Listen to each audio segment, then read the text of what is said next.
Dr. Harpreet Malla. Hello. Thank you for joining me. Yes. I so appreciate it. We've known each other for a while now. And I want to start by asking you, you work with non-traditional couples. I do, yes. That's the code name. Yeah. What does that mean? That can mean so many different things. But in my practice, I think the couples that people don't think of traditionally, I think traditional couples work involves, well, let's not go that direction. Let's go the other direction. Yeah, so I think non-traditional non-traditional couples end up being those who are in interracial partnerships, arranged marriages, people who are poly or E&M, and or kinky and or queer. And sometimes there's really fun combinations of those. What's ENN? E&M is E&M. ethically non-monogamous. Okay. So within the poly community, I think some people have not loved that term because it doesn't always seem as conscious.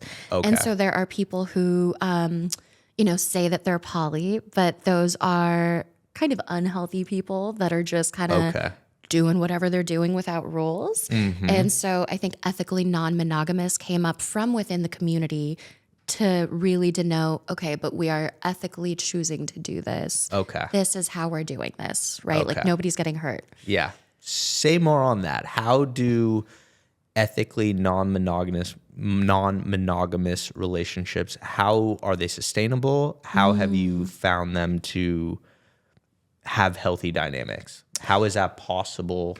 Yeah. Yeah. Yeah. Well, so I think a lot of people have questions about poly and E&M, right? But I think the biggest thing to really consider about that is that these are people who are open and communicative. They're kind of acknowledging the fact that certain dynamics exist. So whereas in a cis het, average couple, they might not really acknowledge jealousy within the relationship, or it's something that they don't really talk about, right? Yeah. Or you'll hear a lot of guys like, what's the right answer if she asks you that girl is pretty? You say no, right? Yeah. And I think there's sort of this joking like way that people will get through those awkward conversations. Whereas I think E&M and frankly, most non-traditional relationships really make room and space for those conversations. Like, I know jealousy is going to be a component of this.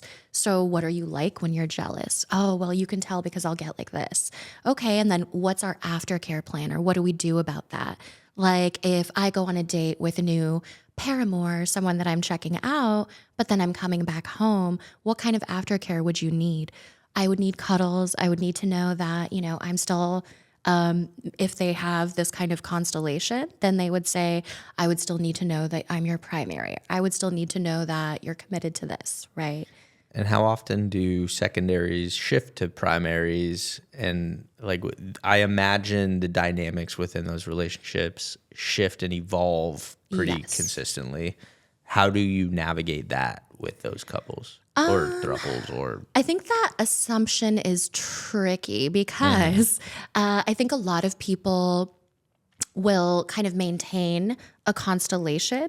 So people will call it a constellation rather than like a relationship, right? Because that makes room for, I'm going to use your wall here, flowers over here, flowers, right? So constellation, I think, just lets people be in the orbit the way that they are, because not everybody actually believes in hierarchical, meaning not everyone believes that there is a primary and a this and a that. So a lot of people will actually also practice relationship anarchy, which is we don't believe in any of that. The connections are the ones that feel good in the moment. And those are the ones that you honor. Those could last a lifetime. Those don't have to, right? Essentially that there's making room for a natural evolution rather than what people might think of as a little bit more of a forced contract. Yeah, absolutely.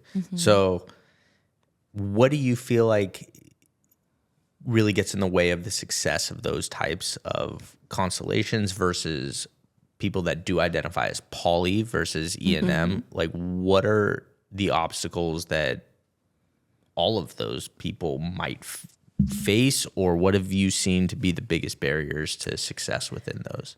Just like anybody that specializes in any kind of couples or relationship work, I am going to say number one is always communication. Yeah, exactly. Always communication. So I feel like sometimes people go into those relationships, especially seeing like media portrayals where it's like hot and sexy and fun. You just have all this sex, right? And so people will get sold on the shiny bit of that and then forget that. And the way to maintain all of that is clear communication, self-awareness, right? Being able to actually know what it is that you want, how you function, being able to admit things like, I got really jealous when that happened, right? And so I would say communication is still the number one pitfall. But I would say a secondary piece in there, maybe that's a little bit more unique to ENM, is desire discrepancy. So this is a term that's used to really describe when people have differing levels of desire about something. It can also just be used for when couples have different levels of desire about sex. But specifically with ENM, sometimes there's desire discrepancy in one partner really wants to open and then the other partner is like a little hesitant, not quite ready, but they know that their partner really wants to, so they're kind of diving in, right? Yeah. And so not having those conversations, I think, is a really huge issue because people will try to be nice or easy or convenient, and then things blow up. Yeah. Alex, yeah. So how do you navigate those conversations if someone isn't quite ready for that, but the other partner is pretty gung-ho on it?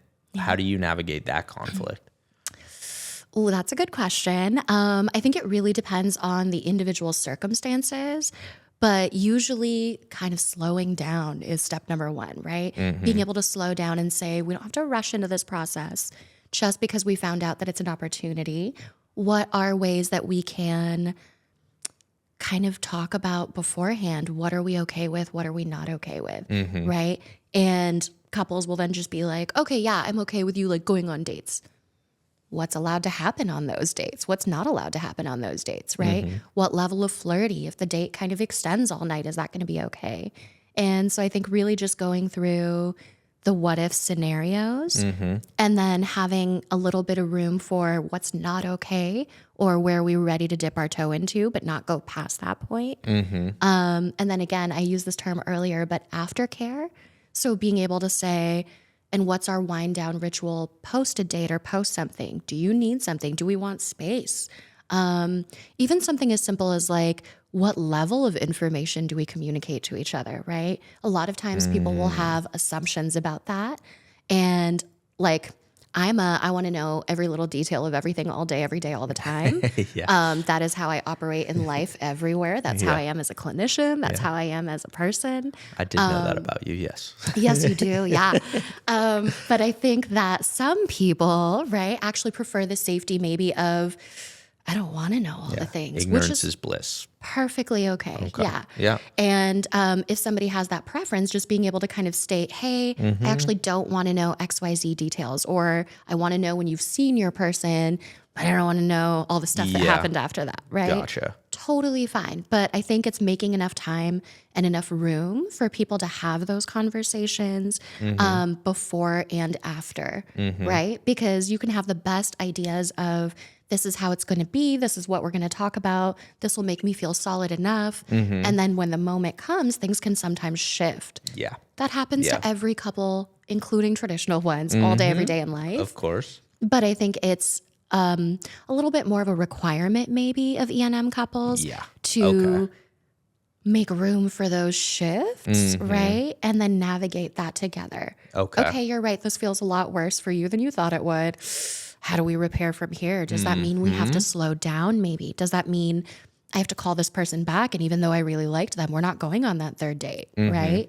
And I think it's a lot of choices that are made in navigating, again, kind of a constellation of emotions. Yeah, I'm curious in those types of relationships or constellations, if you're going on a date with someone, how much of it is about the sex versus I want to open up this relationship to just being intimate and vulnerable with another person? Like, how much of it is emotional versus physical in your experience? I am thrilled that you asked that, actually. I think there are so many assumptions that people make about E&M and poly, and people go straight to like sex. Like it's all the sex stuff, right? Yeah.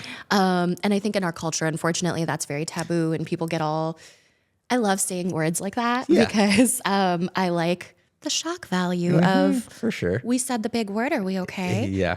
But I think the issue is that a lot of them have nothing to do with sex. Like a lot of times, specifically relationship anarchy, which is a term that I used earlier, basically is fighting against the idea that for most people, their most intimate relationship and the one that they receive the most support is their primary partner. However, over time in our society, that's become then the main way that people receive emotional support or cuddles. Like, oh, you wouldn't tell your friends that. That's something you save for your partner. But that kind of leaves us fairly isolated, right? If there's only one person that we're sharing our thoughts and feelings with or really being open with. And so the idea of relationship anarchy and to a certain degree, E&M and poly folks, right?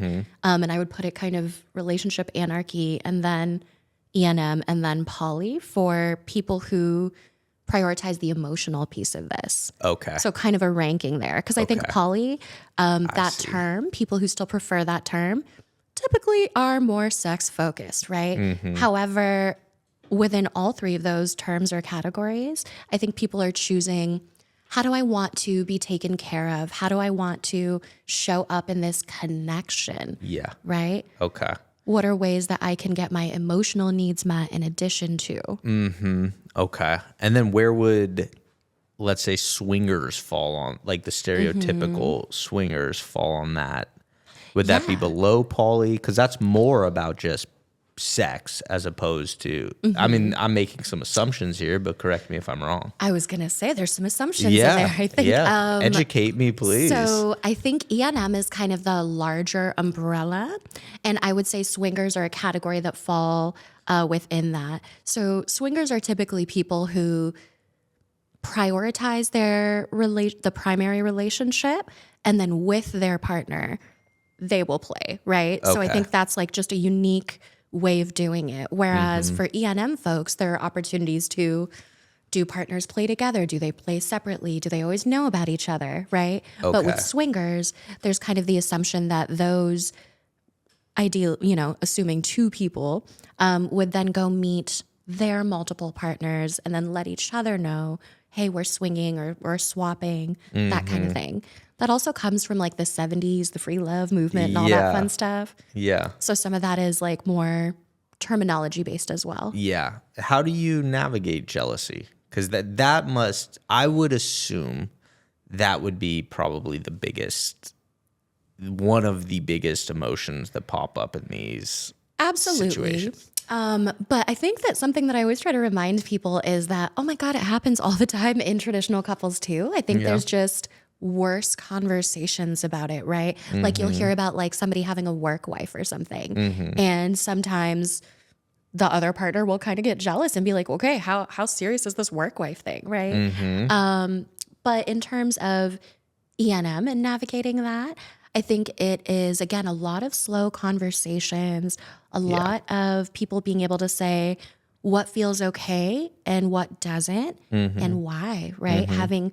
Making, I think, the time and space for those types of conversations so that you're not rushing into something just because, right? Yeah. And also a really big important component of it is having your paramours or your outside partners be additive, meaning they're fun, they're adding something to the equation, but not something that's essential necessarily, right? Okay. So somebody feeling like, are your needs and things, if you have a primary and if you function in that hierarchical poly kind of way, then is your primary partner still meeting most of your important needs? Or are you engaging in E&M because your needs aren't being met? And so this is sort of... I see. And I think that's when people get into a lot of trouble, right? Gotcha. Is when they use E&M as a way to escape the problems of a primary relationship to then just do something that's a little bit more... exciting, fun different. Or easy or has a term that's often used is NRE, which is Yeah, which is new relationship energy. And that's a term that's really acknowledged in E&M because new people are shiny. They don't have problems yet. They don't know your weird secrets yet. And so there's this like ease and excitement. We think of like in traditional couples when they have limerence, right? That like honeymoon phase of just can't wait to get that text. So excited to see this person, right? Yeah. And so I think E&M does a really good job of addressing that so that people know, oh, they're in their NRE bubble, right? Like I don't have to be that jealous. It's not like this is the new thing. This is, oh, these people are new to each other, so they're going to have a whole thing about it. Yeah. As a therapist, how do you navigate relationships in the sense of like encouraging them to explore, but also having conversations with their primary to, hey, maybe you can still get your needs met with your primary instead of avoiding that conversation in order to get your needs met elsewhere? Like, how do you bring them closer to their primary while still encouraging their desire elsewhere? Like, it seems like it could be contradictory in some sense.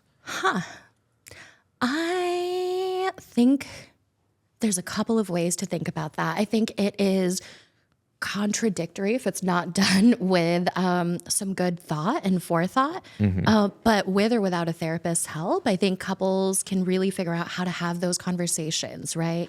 And certainly if you see somebody that specializes in this kind of work, like something that I do all the time is I will talk about relational needs. I will talk about patterns. It seems like you're often the one who, if no one wants to do the dishes, you're kind of always the one who does that, right? How is that feeling for you? This maybe passivity or fawning or people pleasing. And usually if that shows up in one relationship or space, it will absolutely show up in the others. Gotcha. And so I think for some people, E&M ends up being kind of like a fast track way of, shoot, that is not just this partner that I do this with. I kind of do this all over the place, right? And people will learn with different like personality dynamics. How do I handle that over here? How do I handle that over here? Is this a transferable skill? I set this boundary in this way that worked really well with this person. Is that something now that I can take back in the healthiest form to my primary partnership, right? Hey, this is something that I learned about myself. So at its best, I think it's a really beautiful ground for getting people to explore themselves in different ways. But at its worst, of course, I think there's like a little avoidance pocket that people can fall into. Yeah. Let's talk about like the culture of it, of having multiple partners, both sexually, relationally. Like, I know there's talk about pineapples and like, talk to me about the culture of it. And does the majority of the community want to be like, how secretive is it versus just people being open books? Like, I have multiple partners. We do this. It still seems a bit taboo in society. So from your inside perspective, I'd love to hear more about the culture and the community around it. I really love the culture and community actually, because I feel like it's just open and expansive and they talk about fun things.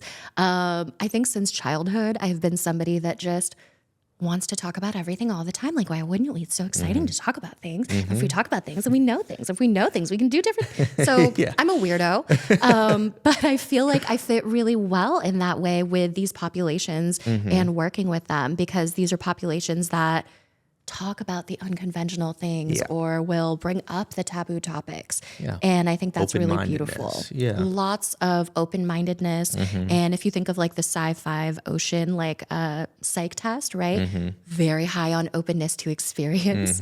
And so I think that's beautiful about the community. But in terms of secrecy and openness, there is a steep spectrum there. You will have the pineapple people, right, that are kind of out and proud.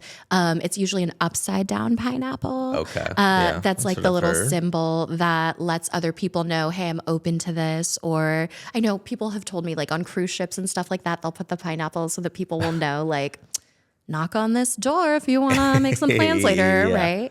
And so there's definitely that. I think that again comes from and leans into the like 70s free love, open love kind of philosophy. Then I think there's also polycules and groups that will host and have their own big events or meetings and things like that. And I think that's really cool. Still seems like an underground movement, though. Like, I haven't heard about this personally. Maybe I'm not just where those people Well, are. a simple Google search, Alex. Oh, okay. I don't know how. Are these like? Is it like Fight Club where you have to be like invited, or like how does it work? Yeah, I think there's different levels of exclusivity sometimes to things like that.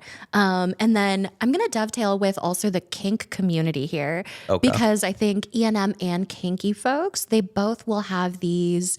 Sometimes they're open things, sometimes they're closed, right? So it'll tell closed meaning we already know you.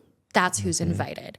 Open meaning, okay, we're kind of filtering and vetting people. I think the vetting is important because if you're thinking about something as intimate as sex and, you know, introducing someone into a community that way, of course you want to make sure that they know basic principles of consent, respect, what do we do in this community? What are the norms of this community? So I think there's a little bit of a filtering process, but people will also have what's called a munch. And a munch is something that is a non-sexual, usually, but like casual meetup where people will just get to know each other. So nothing spicy is going on here. We know that those might happen, but this is our like casual brunch where we're just getting to know people. Like, oh, hey, that person seemed really cool, or that guy was a weirdo. We're not inviting him back, or he's not welcome at our events. Yeah. So I think that becomes a filtration thing. But specifically right now, we are in Orange County, and there is a huge secret kind of network. So I think there's a lot of people who are kind of isolated in their E&M experiences, where maybe because of conservative neighbors or whatever else is going on, people really hide that. And it's very, very much a secret. And people will just have like friends that are their husband's friends, or, you know, their wife will have a really big group that she just sometimes, you know, has over for weekends. And so, like I said, I think regional and political differences really kind of shape that a little bit. Is LA a big hotbed for, like, what's the biggest? Yes, it is. Okay. Yeah. I'm not sure what the biggest is. Yeah. Actually, I think There's LA not and like a New York central- typically Okay. vie for that. Yeah. I think Europe is a lot more open, where it just That would make isn't sense. that big of a deal. Yeah. But I would say any major metropolitan city usually has kind of a lot going on. Okay. Same thing with, I know Chicago has like a really, really big scene. Yeah. Okay. I'm also curious. I do know someone that has a pineapple outside of their house. Like, how much should I read into that? Maybe they just You like know, pineapples. I Like, love is that that very question. 70s, or Yeah. like, is that still a thing? Well, It's so not I'm upside a down. huge tiki bar fan, so I have Okay. pineapples everywhere, right? And that doesn't necessarily mean everything. And so I think the issue is that not everybody actually even knows what pineapples mean. And so there's that. And then I think some of it is people that definitely know what pineapples mean, but it's not for you, right? They're kind of just, it's a sign for the larger community. But if you're just kind of asking a friend like, whoa, what's that in your yard? They might not be ready to disclose, and they might just have their little, just really like the decorations. It's so with Kind of like a dog whistle, I would say. Okay. So with the secrecy and conservative nature of the Orange County area, I would assume there's a lot of shame around that for a lot of people, feeling other, or feeling like they're part of this community, but there's not a lot of options, or if people find out, they're kind of not blackballed, but Kind of. maybe othered or labeled. Absolutely. Yeah, I think unfortunately there's a lot of assumptions when we think about anything that comes in terms of sex, right? Including the queer community as a minority, right? People will talk about, oh no, squicking as in being, so squicking is the term in particular for sexual disgust, right? So if someone tells you like, oh, they put their mouth where, ooh, and that that comes from that is squicking. And so I think there's a lot of that will happen when people will talk about E&M. People will have their curiosities and ask questions, but I think people will also then take that curiosity and say, ugh, well, I could never do that because, I would never let so-and-so do that, right? And even if somebody is talking about their E&M experiences that are their own, for some reason, people feel entitled to just, well, this is how that would work for me, or this is how that wouldn't work for me. And that can immediately shut down a conversation. Yeah. So that's why I think because of that stigma, a lot of people will sort of stay in the E&M closet, if you will. Because it's not really safe in our society to have that discussion be a nuanced one where people are really willing to listen. I think people have their rigid beliefs. And I would just say, if you aren't into that, then just don't participate. But don't yuck someone else's yum just because you that's not mine, but yes, don't yuck someone else's yum just because you aren't there or you don't understand or it wouldn't work for you, right? Just like, I love Rocky Road. If someone else hates it, like, okay, I still get to eat my Rocky Road, right? So how do we increase the open-mindedness around this conversation in particular for people that are used to more traditional norms? Yeah, I think something that's actually really important to me personally and professionally is getting people to expand their thinking and the way we have conversations around dynamics like this.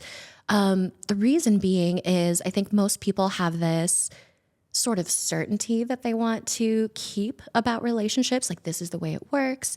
You meet someone, you get married, then you decide to have kids. And that's a beautiful model when it works for you. But it's this normative model that doesn't actually capture or fit everybody, right? There's a variety of reasons that does not work for people. And so we call that the relationship escalator, right? The monogamous, like, one person, nuclear family, then this happens, then you get the key to the apartment, then, right? And I think in rom-coms, people push that a lot, right? Yeah. I love movies, but movies are not doing a great job. Yeah. Anytime they show relationships, it's always this like quirky girl and this like goofy guy, and then they just collide, and then everything works out and is super smooth sailing from there. And that is not how real relationships work. What about the conversations they had to have? What about the in-laws meeting? What about all this other stuff, right? And so I think a lot of those conversations are left out. And then that's where I think E&M considerations can come in. I think people just expanding their minds into, do we have to do it this way? What if we tried this other thing first? What if we took a relationship pause and then saw how we felt? I know that I met a couple that a bunch of things were going on and their parents were really pressuring them to get married or figure it out by now or all these other things. So they ended up breaking up publicly and then secretly dating, which I thought was really adorable. That's funny. And so they secretly dated just so they can kind of keep all of those discussions to themselves and actually figure out what they wanted. Way less pressure societally, right? And then ended up working out and did really well with each other. Do you find that E&M or poly relationships are more difficult when people have kids?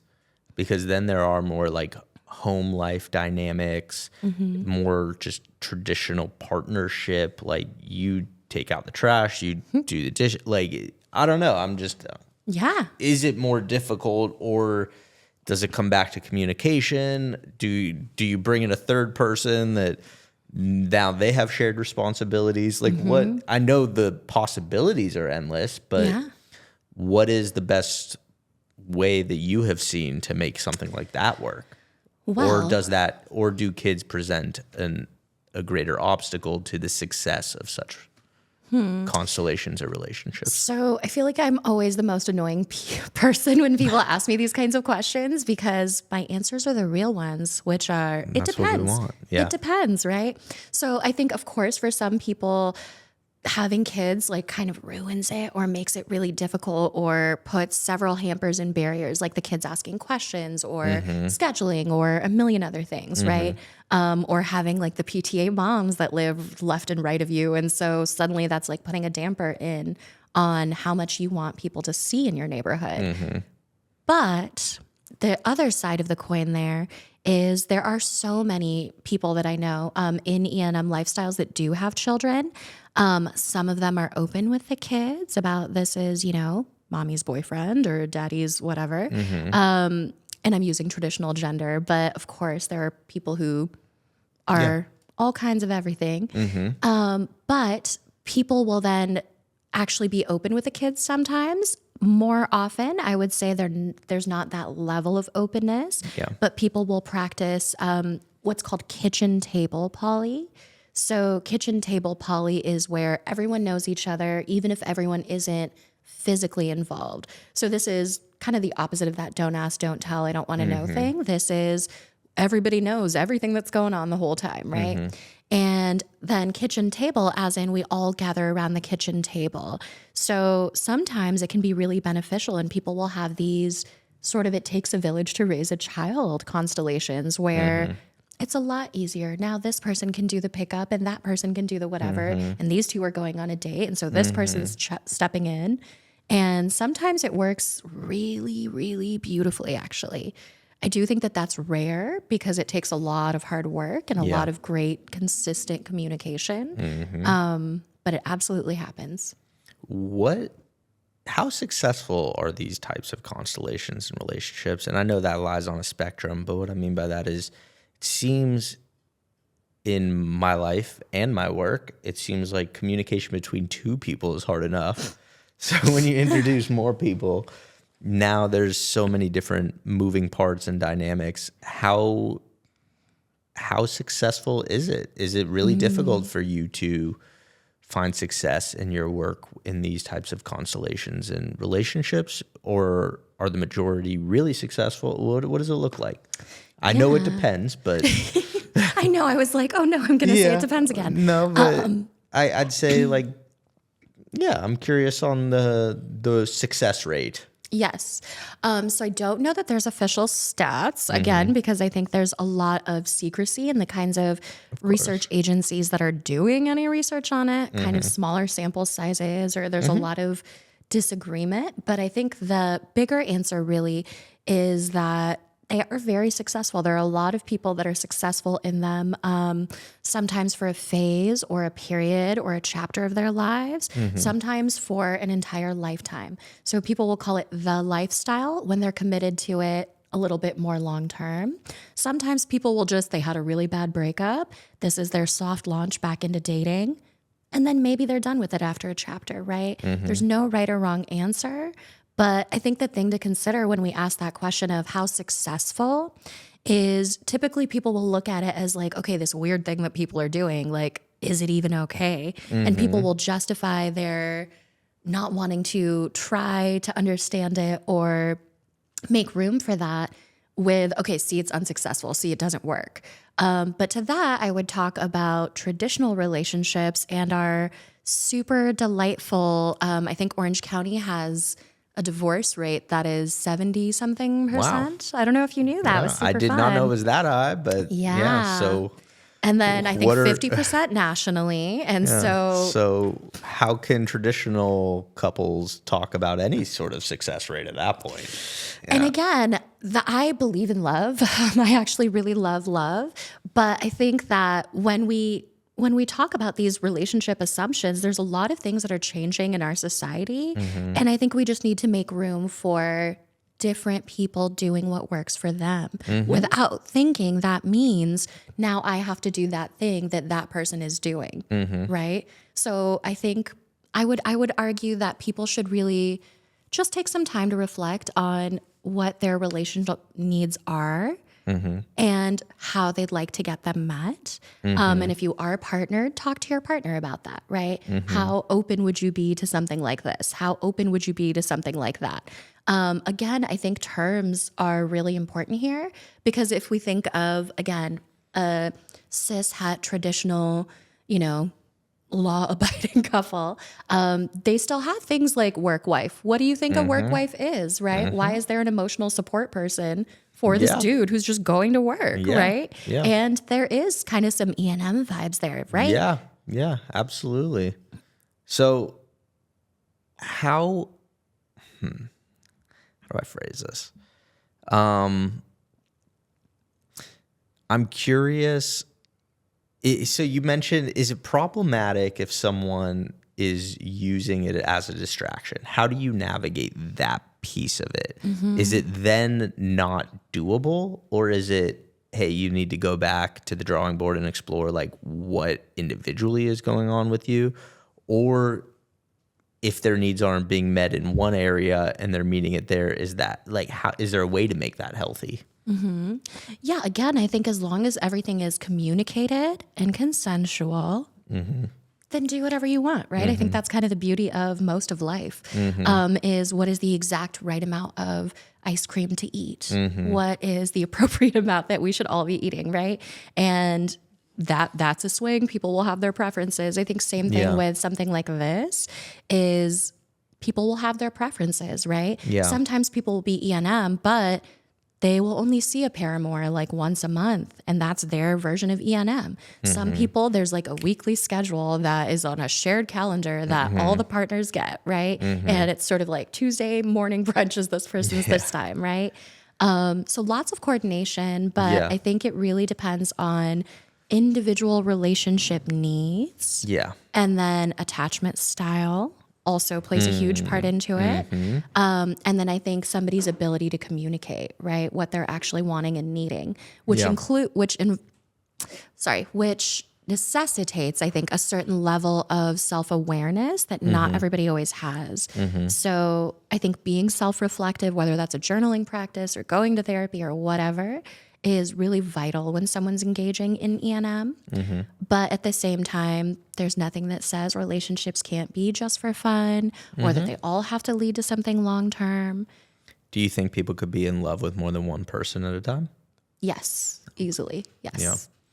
What's your view on marriage then, with all this said? Yeah, I think marriage is a legal thing. And so typically people will think of marriage as a unifying of the families or community with some legal paperwork that helps you out with taxes and health insurance. And so a lot of E&M folks will still participate in that. Some of them who are relationship anarchists refuse to, right? But it's the idea that how you function and use what that marriage means is self-determined, is determined by the people engaging in it. So I think sometimes people will use their marriage as this is our home base, and whatever we do, we are at the center of it. I think sometimes people will use the marriage as let's just get married for tax purposes and have fun, and as long as this works out, that's what we'll do. And so I think there's a lot of sort of wiggle room in that. But if we talk about, the historical, I know someone who I work with would be so mad if I didn't say this piece. So I'm just channeling my one client here. But yeah, marriage is actually based, right, on a lot of patriarchal values and property ownership and chattel and being able to make those kinds of decisions. I think it's evolved into something much more beautiful now. So I think there's still room for marriage and weddings to be beautiful. However, I think a lot of the community will talk about that as being one of the problems that centralizes these beliefs and norms that don't actually work for everyone. I also work with queer folks. And so, for anyone that's curious or kind of wants to know, I think a little bit more of these alternative thinking routes, a great page to look up is Are the Straights Okay? And that's a really fun page that talks about... I like the title. And just in case you're wondering, the answer is the straights are not okay. They are not okay. Save us the suspense. Yeah. Give us the answer. And I think the really great part of that page is it's just different memes or different moments or different little things. And they'll take snapshots of things that we consider normal in normal life. But are they really normal? And kind of like challenging some of that, right? Like the dad who's like, my daughter something is my first date. And if you ever go, like, it might be normal, but it's kind of bullshit. Right? And it's, and it's what just does that closed-minded. do? And what does that do to, first of all, the father-daughter relationship or the agency of the daughter to be able to choose her own anything, right? All kinds of things. And so I think there are a lot of things on that page where it's not necessarily mean-spirited, but it's just kind of poking fun at, do we really think this is okay? Is this really what we're wanting to say or support when we support these kinds of relationships or these norms? Yeah. And that's not anti. Those norms, I support people being in whatever relationship model and style works best for them. And I think there's a lot of different kinds of people. And so there's a lot of different things that work for people. You're pro-choice in terms of relationships. Yes, which very much so. I agree. Yeah. Yes. I'm curious, we talked about marriage, but talk to me about arranged marriage. How does that still happen? How do people navigate that? I know obviously there's a cultural component where certain countries, certain geographics, certain regions, it's a lot more prevalent, accepted historically. But tell me all things arranged marriage. Yeah. First of all, we do not have enough time. Oh my God, Alex. Like this was my dissertation topic. This is also lived experience that I have. So yes, absolutely arranged marriages definitely still happen. There are so many cultures that practice them. Southern Baptist folks, people in a lot of different Asian countries, Orthodox Jews. I would say Indians, South Asians are still the number one who practice it the most. And I'm South Asian myself.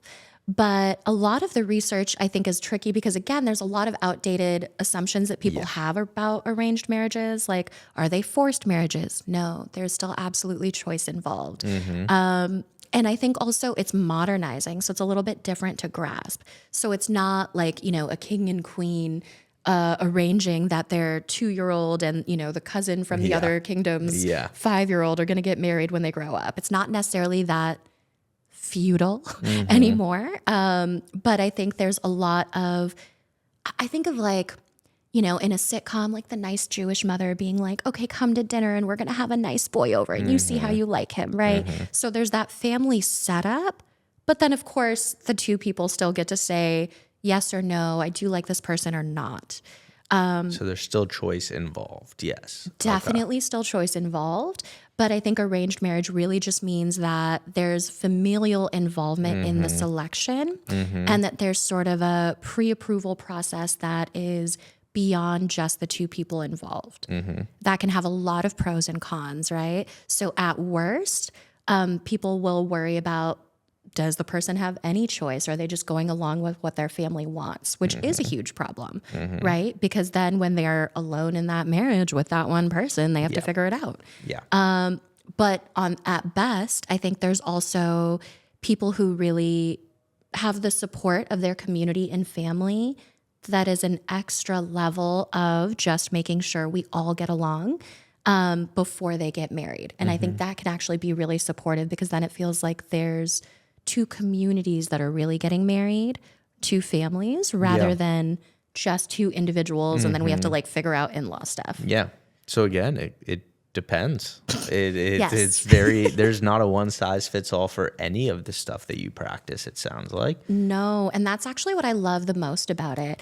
I love complexity. I love delving into things. I love rules that are not rules. And that are just, thrust on us by societal norms or tradition that's really man-made, and like, who's to say that it has to be that way? Exactly. It's really interesting. So I'm a fan of question everything, which sounds really scary to people because they're like, ugh. But yeah, no, I will stand by that philosophy of question everything. And if you want to accept most of it, then like fantastic. But most people will find a couple of things where they're like, actually, I could work on this, or actually, this never made sense to me. Yeah. And so being able to, within a relationship, question some of those norms and make up your own rules.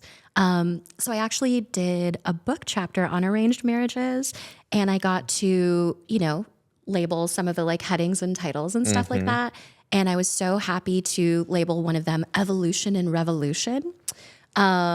Because I really think that that's what's happening in specifically South Asian marriages, where a lot of the arranged marriage assumptions are being upturned.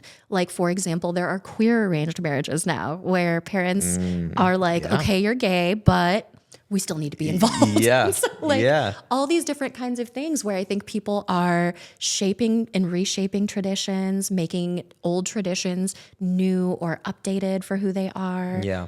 And all of the rules are kind of being upturned. I am so delighted. What made you want to get into this part of the field of psychology?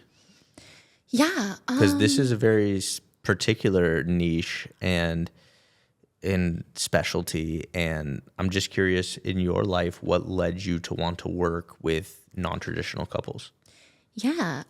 So I think initially it was because my dad wouldn't listen to me, dude. Oh, yeah.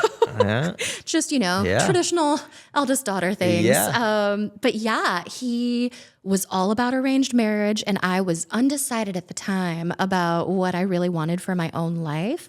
And so I started looking into it, what research has been done and all of that, and fell into this beautiful world of, modern researchers, kind of the old information that was out there.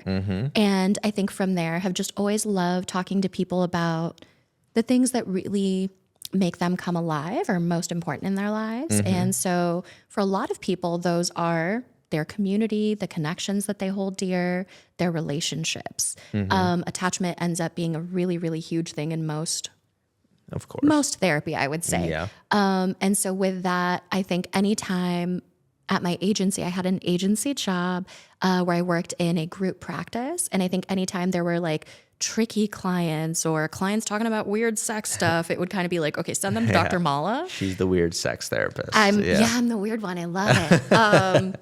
And so I would just get to work with all these cool, complex, intricate people. It's a testament to your open-mindedness that like you can make people feel safe and comfortable talking about such vulnerable things. I think it takes a special therapist to be able to make people feel comfortable in that. Thank you. Yeah. Yeah, I think that is something I really pride myself on, and, has sort of snowballed in the most beautiful way. I feel deeply fortunate to have the specialties that I do and to meet all the cool, unique, deliciously crazy, I'm going to use that word in a really positive way, people that I get to meet, right? People that are just living lives that really suit them and that are not letting themselves be boxed in by expectations or societal things or family stuff, that are just able to reshape their lives to fit them. Yeah. I'm curious about kinky folks. Yeah. What kind of work do you do with that? Because I don't want to make my own assumptions too much, but when I hear kinky folks, to me that revolves heavily around sexual appetites, right? So like what kind of therapy is involved in that? What do you help these folks with in therapy? Like what does the therapy with kinky folks revolve around? Yeah. So first of all, I am also a sex therapist. So there is absolutely that piece. But I think for kinky folks, a lot of it ends up being about power dynamics, right? When you think of like sub and dom, for example, which I think is like the most popularized, right? Like kink dynamic. Then there's one person that maybe is a little bit more of the leader or the top or the person who is determining things. And the sub is maybe somebody that yields, right? And gets to have decisions made for them or is in the follower position a little bit. And so that dynamic doesn't just have to be sexual. That can be something that people will have outside of the bedroom, right? So they'll talk about, so there's something called a fin dom, for example, which is a financial dom. So that's an example of somebody that there's no sex involved necessarily, but that is a person that looks at your finances, tells you where you spend too much money, and tells you what to spend money on and what not to spend money on and helps you determine that, right? Okay, that has nothing to do with sex at all. Gotcha. And that is still within the kink community. So I think there's a lot, again, I think all of these things tend to be more expansive once you dive into the rainbow. But I think from the outside, they're kind of shrink wrapped and packaged in these ways. So it sounds like the therapy revolves around helping them understand more of what's driving their desires or their behaviors, as well as getting them on the same page as whatever relationship or partner they're involved with. Is that accurate? Absolutely. Okay. Yeah. And I think also kind of ongoing communication about is this dynamic actually working? Is it still working? What do we need around it? So Yeah. I've been using this term aftercare throughout, and that's actually from the kink community. And that describes what kind of care do you need after a scene or a certain sexual encounter or experience, right? And so I think for people, it's determining what they're willing to do. What kinds of safety protocols would they need or care kinds of things would they need if they're going to try something together? And then debriefing after, right? Yeah. How did that go for you? How did you feel? What was empowering, exhilarating, exciting about that? What did that teach you about yourself? Or what was not so great about that? What kinds of boundaries or new things are you learning about yourself? So I think it's really helping people digest their experiences, have some self-awareness, and then be able to communicate that to partners. Yeah. Sounds like there's an overarching theme of open-mindedness. And I'm curious if you find in your work, is there a correlation between people that are engaged in this sort of open-mindedness through their behaviors, through the way they conceptualize things? Is there a correlation between these folks and happiness? Do these folks seem more free and happy? Or do these then present additional issues that, continue to kind of bog them down? In your experience, I know you can't speak for everyone, I think but that I definitely have a lot of happy folks that I see. So I will say that I think, again, there's a lot of happiness within any kind of non-traditional relationship thing, as well as within traditional relationships as well. I work with a lot of complex couples that have nothing to do with any of the populations we spoke about. And so I think a lot of it has to do with everyone's continual journey towards self-awareness, healing, being able to express your needs in the community that you find yourself in, being able to find community if that wasn't the best community for you. And so I think a lot of these things are pretty universal.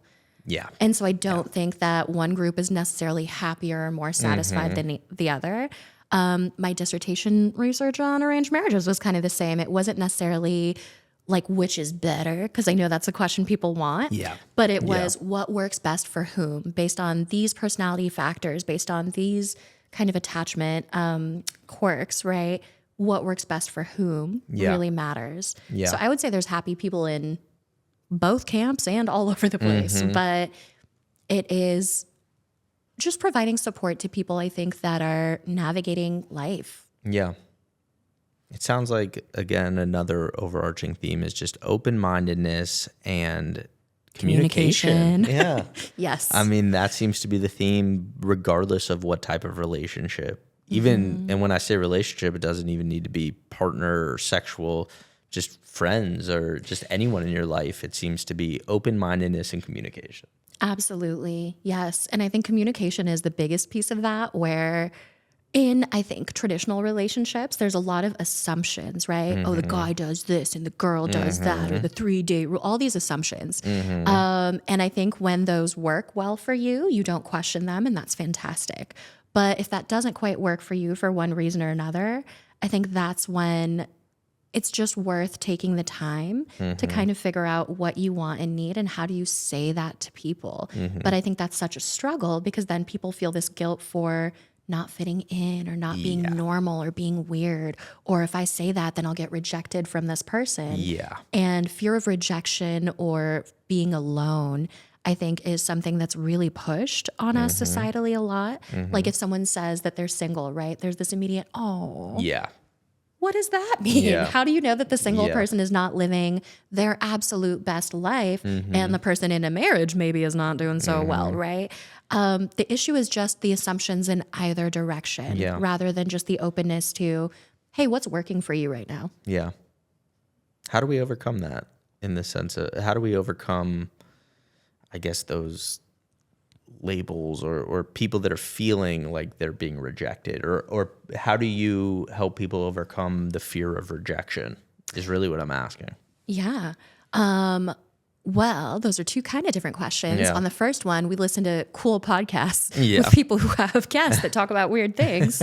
So I think that's fantastic. I think just like getting yourself armed with information, reading, consuming media, asking people, even just like Googling, like what's the community like and things like that. If you are curious, I absolutely recommend going down the rabbit hole and just finding some things out. In terms of the fear of rejection, though, that is a hard one. I think, again, those are some of the universal pieces here where beyond relationship style or constellation or queerness or, gender, race, whatever, we all as humans, I think, have this universal desire to be loved and accepted as we are. And then life will teach us little things like, oh, people don't really like this thing about you, or maybe you should be quieter about that thing.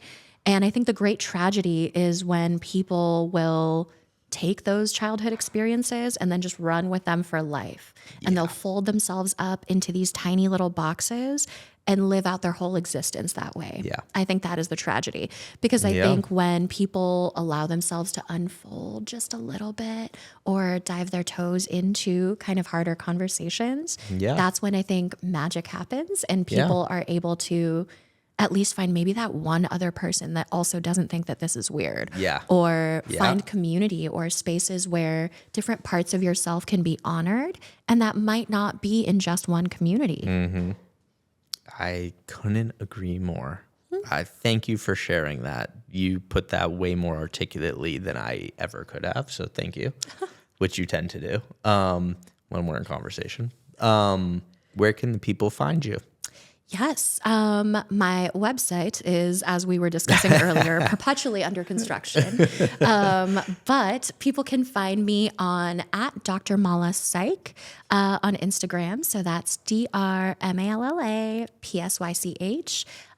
People can also find me online, and they're welcome to call my business number and any fun things like that. But I am licensed in the state of California. So in terms of working with people, just localized to California, but I'm always happy to have these discussions. Well, thank you, Dr. Malla. Always insightful, always a pleasure. Thank you so much for joining me. Thank you so much for having me. We'll have to have you on again soon and dive even deeper into some of these topics. I would love that. We could probably go all day. I would love that. Thank you so much for your insightful questions and for your curiosity. I so appreciate that instead of this like, so what is all this stuff about? I loved how just curious and open you were. So thank you for that. I think that's rare. Of course. Thanks for educating us. Yeah.